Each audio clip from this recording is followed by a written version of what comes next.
November ವಿಚಾರವನ್ನ ಯಾವ ರೀತಿ ನೋಡ್ತೀವಿ? ನವೆಂಬರ್ ಕ್ರಾಂತಿಯ ವಿಚಾರವನ್ನ ಎನ್ಡಿಎ ಮೈತ್ರಿ ಪಕ್ಷಗಳು ಹೇಗೆ ನೋಡ್ತೀವಿ? ನಾನು ಈ ಸರ್ಕಾರದ ಅವಧಿ ಇನ್ನೂ 3 ವರ್ಷ ಇರ್ತಕ್ಕಂಥದ್ದೇನಿದೆ, 2.5 ವರ್ಷ ಅವರು ಸರ್ಕಾರ ನಡೆಸ್ತಕ್ಕಂಥ ವಿಷಯದಲ್ಲಿ ಅವರುಗಳೇ ಪ್ರತಿನಿತ್ಯ ಒಂದು ನಗೆಪಾಟ್ಲಿ ಈಡಾಗಿದ್ದಾರೆ. ವಿರೋಧ ಪಕ್ಷಗಳು ನಾವು ಮಾತಾಡಬೇಕಾದ ಅವಶ್ಯಕತೆನೇ ಇಲ್ಲ. ಅಲ್ಲಿರ್ತಕ್ಕಂಥ ಮಂತ್ರಿಗಳು ಹಲವಾರು ಜವಾಬ್ದಾರಿ ಸ್ಥಾನದಲ್ಲಿ ಇರ್ತಕ್ಕಂಥವರು ಅವರವರೇ ಮಾತನಾಡಬೇಕಾದ್ರೆ ನಾವು ಯಾವ ದೃಷ್ಟಿಯಲ್ಲಿ ನೋಡೋದು? ಅದರ ಅವಶ್ಯಕತೆ ಇಲ್ಲ. ಆ ದೃಷ್ಟಿ ಅವ್ರ ಪಕ್ಷದಲ್ಲಿರ್ತಕ್ಕಂಥ ಶಾಸಕರು ಮಂತ್ರಿಗಳೇ ದೊಡ್ಡ ಮಟ್ಟದಲ್ಲಿ ನೋಡ್ತಾ ಇರೋದ್ರಿಂದ ನಮಗೇನು ಅಲ್ಲೇನು ಕೆಲಸ ಇಲ್ಲ.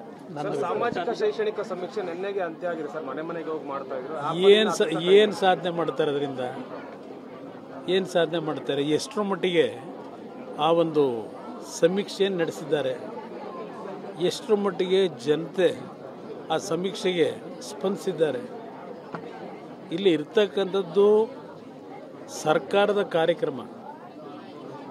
ಇವತ್ತು ಯಾವ ಬಡತನದಲ್ಲಿದ್ದಾರೆ,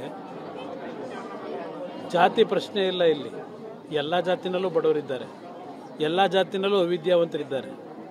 ಮೊದಲು ಶಿಕ್ಷಣದ ಒಂದು ಕೆಲಸವನ್ನು ನಿರ್ವಹಣೆ ಮಾಡಬೇಕು.